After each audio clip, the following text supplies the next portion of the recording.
In today's news, President announces plans for Sultan Park and Ras Fano restoration. Vice President attends Global Government Excellence in Dubai. And first special economic zone permit issued for floating solar project.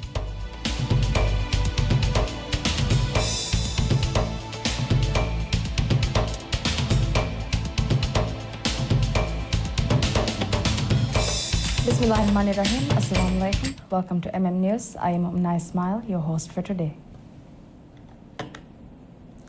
Looking into the details, President Dr. Mohamed Moise announces plans to restore Ras Fano Beach and Sultan Park, two public spaces in Male, following concerns over their deteriorating condition.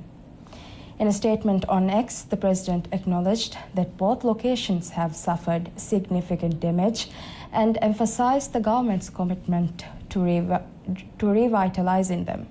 These spaces have long served as essential recreational areas for Male residents. Ras Fano Beach, one of the city's few designated coastal retreats, has provided space for swimming, exercise, and social gatherings. Sultan Park, originally part of the Male Royal Palace grounds, has been a rare green space in the densely populated capital, offering residents a quiet place for relaxation.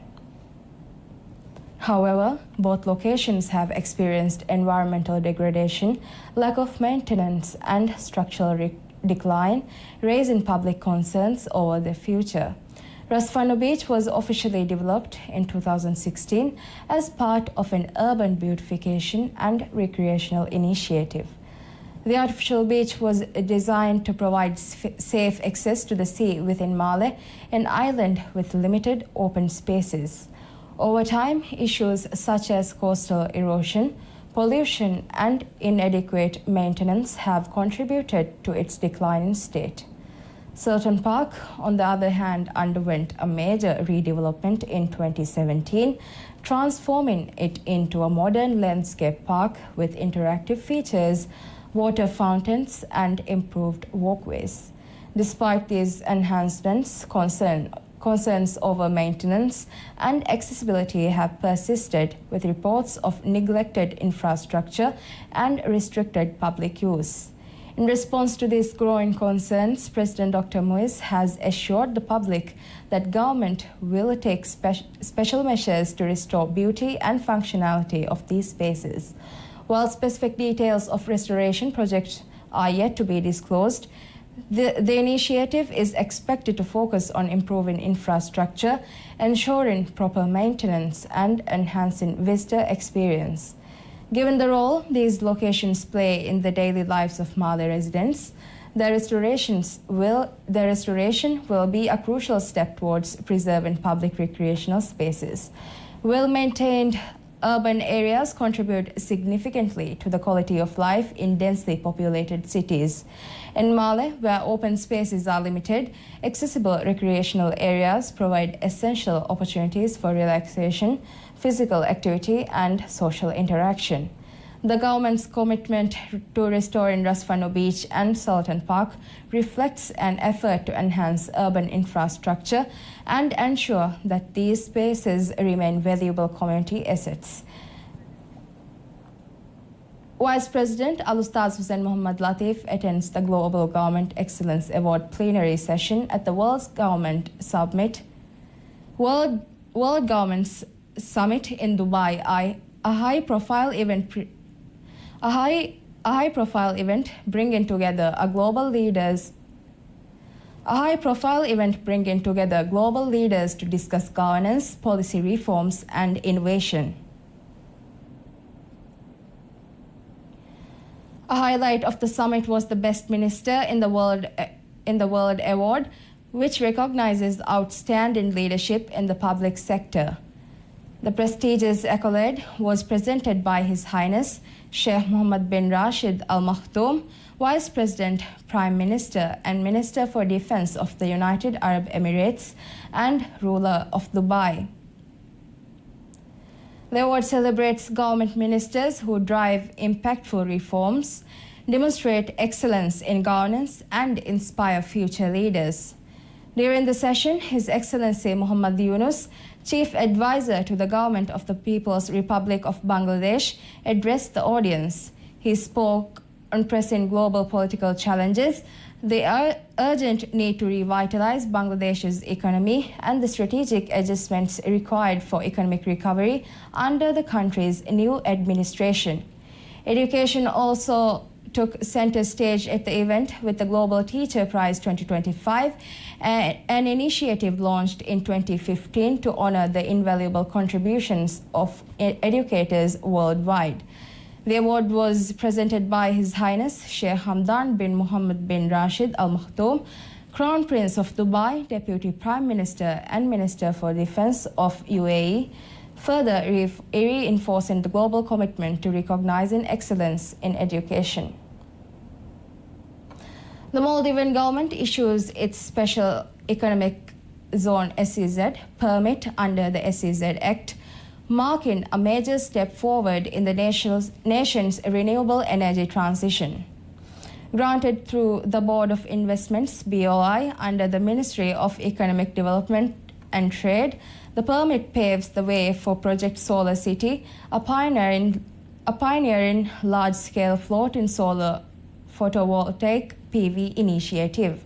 The permit has been awarded to a special purpose vehicle SPV incorporated in the Maldives by the Canadian firm Abraxas Power Corp, a company with extensive experience in renewable energy solutions. This project is closely aligned with President Dr. Mohamed Moises' vision of securing 33% of the country's electricity from renewable sources, supporting a more sustainable and energy-independent future.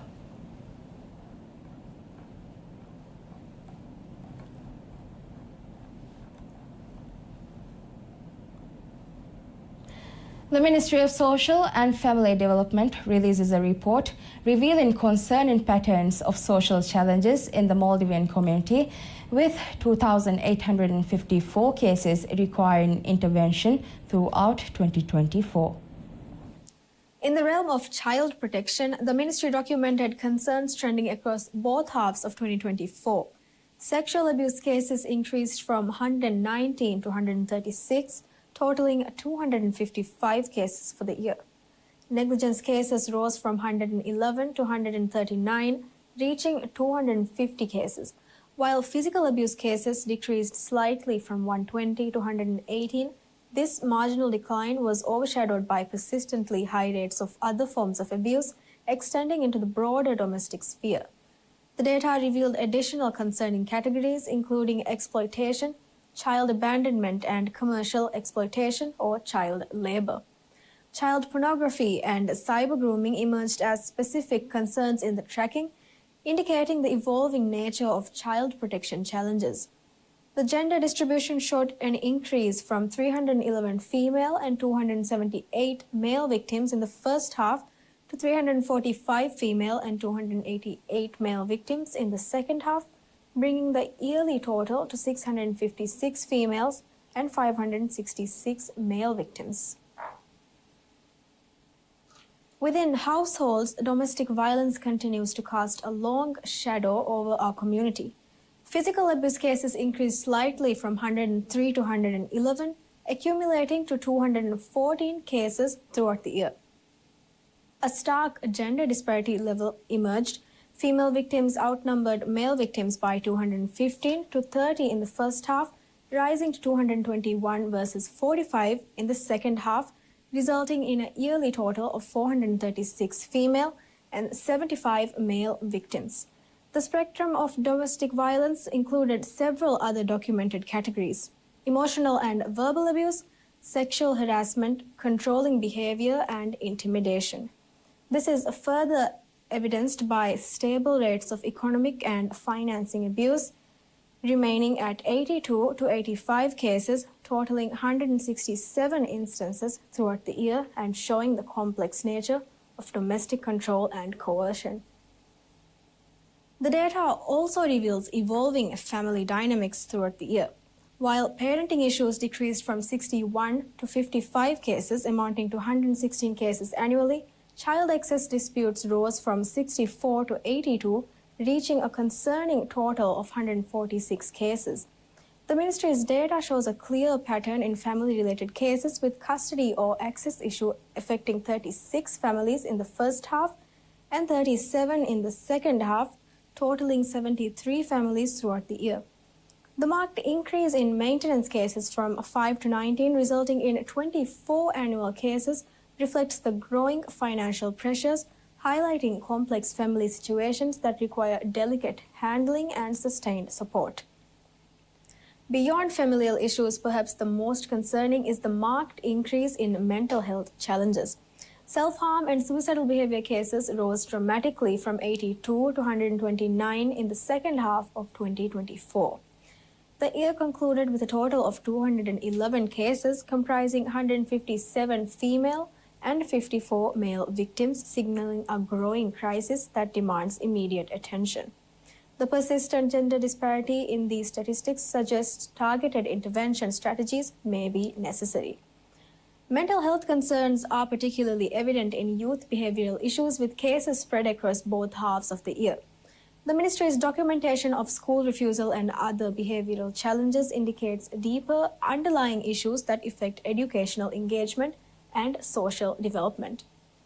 In the realm of vulnerable populations, both youth and adults face significant challenges. The Care and Support Division saw disability cases decrease from 95 to 64, with an annual total of 159 cases, and elderly care needs reduced from 24 to 16, totaling 40 cases for the year. The gender distribution in care and support cases showed a consistent pattern, with males requiring more support, 71 in the first half decreased to 50 in the second half, totaling 121 cases, while female cases numbered 48 in the first half and 30 in the second half, amounting to 78 cases throughout the year. Basic necessities remained a critical concern, with new challenges emerging in the second half of the year, including access to safe drinking water. The ministry's tracking of child rights violations revealed a concerning upward trend, increasing from 26 to 27 cases, reaching a total of 53 cases by year's end. The violations spanned multiple categories, with refusal to send children to school being the most prevalent, followed by birth registration issues and violation of right to education.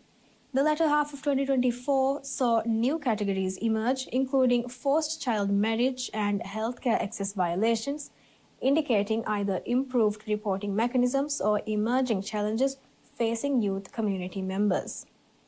The data underscores the complex interconnection of social challenges facing our community.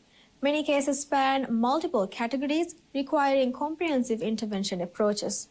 Looking ahead, as we move forward in 2025, these findings serve as both a call to action and a reminder of our collective responsibility to protect vulnerable members of our community.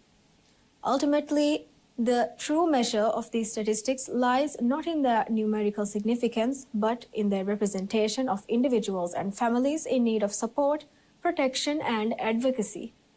Each case represents an opportunity for intervention, healing, and positive change within our community.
Welcome back.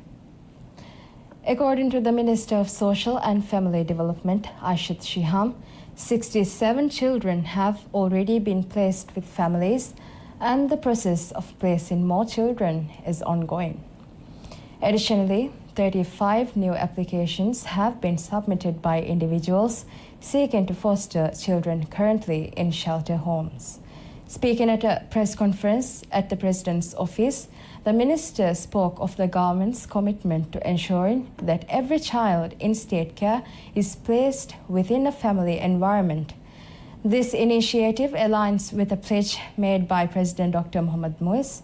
While some children have been reunited with their biological families, others have been placed with relatives or foster families through structured arrangements. The minister noted that families entrusted with the children are providing care that prioritizes their well-being. Each placement is carefully assessed to ensure it is in the best interest of the child.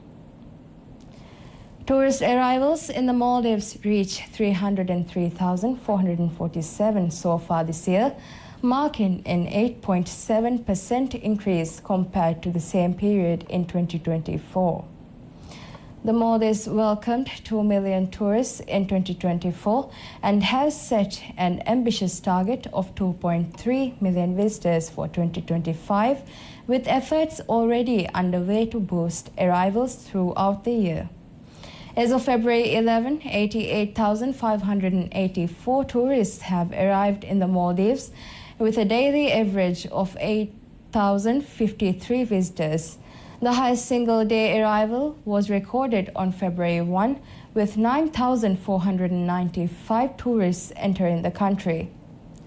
Resorts continue to be the primary choice for the tourists, receiving 210,591 visitors. Guest houses followed with 77,650 tourists, while hotels hosted 8,077 visitors. Safari vessels accommodated 6,982 tourists, and other accommodation categories recorded 147 arrivals. In terms of market share, China leads as the top source market with 50,979 arrivals, followed by Russia with 28,977, the United Kingdom with 27,917, and Italy with 27,901 tourists. While the top three markets remain unchanged from last year, Germany ranked 4th in 2024, whereas Italy has now taken that position. On the 8th of February, President Dr. Mohamed Muiz announced plans for constitutional reform. Let's now take a look at this and other news that made headlines last week. On February 7, First Lady Sajida Mohammed highlighted the importance of autism awareness during the 15th anniversary of the Maldives Autism Association in Hulu Malé. She addressed ongoing misconceptions within the community, urging society to embrace individuals with autism without expecting them to conform to traditional behavioral norms. She also commended the association for its work in promoting inclusivity and advocating for autism rights. Following the momentum from the previous day, February 8 saw President Dr. Mohamed Muiz announce plans for constitutional amendments, including a proposal to shift the presidential term commencement to November 11. This change would reinstate a historical practice that was altered in 2013. The amendments also propose reforms to the Judicial Service Commission, better alignment of presidential and parliamentary elections, and legislative updates on housing and financial services. In the political sphere, the People's National Congress secured 33 out of 37 contested seats in local council by-elections held on the same day. The elections took place across 12 constituencies, including Council and Women's Development Committee seats. Notably, 24 seats were won unopposed, underscoring the ruling party's electoral strength. President Dr. Muiz expressed appreciation for the victory and thanked campaign workers and voters for their participation. Continuing the legislative development from the previous day, February 9 saw Minister of Homeland Security and Technology Ali Ihsan announce amendments to the Drugs Act. He stated that current laws limit authorities' ability to act against traffickers and that the proposed changes will introduce harsher penalties and improve enforcement mechanisms. On the same day, the Maldivian government condemned statements by Israeli Prime Minister Benjamin Netanyahu regarding the potential establishment of a Palestinian state in Saudi Arabian territory. Officials labeled the remarks as irresponsible and provocative, reaffirming the Maldives' commitment to Saudi Arabia's sovereignty and its continued support for a Palestinian state based on the pre-1967 borders. As part of economic policy reforms, February 10 saw President Dr. Muiz request additional foreign currency access for Umrah pilgrims. He urged the Bank of Maldives and the Maldives Monetary Authority to grant each pilgrim an extra $1,500 transaction limit on their debit cards. This measure aligns with the government's broader strategy to ease foreign currency constraints for Maldivians. The same day, the government proposed amendments to the Decentralization Act, seeking to introduce a Ramadan allowance of 3,000 rupiah for WDC members and formal salaries for them. The bill, submitted by PNC MP Ahmed Zamir, would also ensure that at least 5% of local council budgets are allocated to WDC activities. Expanding on the government's diplomatic outreach, February 11 saw Vice President Ustaz Hussein Mohammad Latif attend the World Government Summit 2025 in Dubai. The event facilitated discussions on public sector innovation and governance strategies, with the Maldives actively participating under the UAE's Government Experience Exchange Program since 2022. Domestically, Fisheries Minister Ahmed Shiam addressed ongoing concerns about long queues at MIFCO fish processing plants. He announced that within 2 days, the long queuing system would be eliminated and assured that by next year, fishermen will no longer face delays in offloading their catch. The government is working to expand fish storage and processing capacities to 25,000 tons over the next 18 to 24 months, addressing one of the industry's long-standing challenges. Building on the government's focus on public safety, February 12 marked the enforcement of new vaping regulations. The Maldives Police Service was granted the authority to seize and destroy vaping devices, which were previously only subject to fines under the Tobacco Control Act. The updated law includes hefty penalties, with fines ranging from 5,000 rupiah to 50,000 rupiah, and strict regulations on tobacco advertising and sales to minors. The Maldives Transport and Contracting Company signed an agreement to launch a 100% electric taxi service in Mala City. The Uber-style system will provide quick and efficient transport system while reducing traffic congestion and improving environmental sustainability. The service is expected to be operational by mid-2025. Parliament also unanimously accepted the Prevention of Gang Crimes and Other Dangerous Crimes Bill, which introduces life imprisonment and fines up to 10 million rupiah for gang-related crimes. This legislation aligns with President Dr. Muiz's strategy to curb organized crime, with law enforcement gaining greater authority to tackle violent offences and illicit wealth accumulation. Meanwhile, the Criminal Court released its 2024 drug conviction report, revealing a 95% conviction rate across 137 cases. Notably, 20 individuals received life imprisonment sentences for drug trafficking, while fines totaling up to 10.2 million rupiah were imposed on convicted offenders. Concluding the week's developments, Minister of Health Abdullah Nazim Ibrahim announced the government will launch a nationwide preventive healthcare system. The initiative aims to enhance disease prevention, provide free medical checkups, and expand access to smoking cessation programs using revenue from increased tobacco duties. The new system is expected to reduce the long-term burden of preventable diseases and improve public health outcomes. That's all for today. Thank you so much for watching and have a lovely day.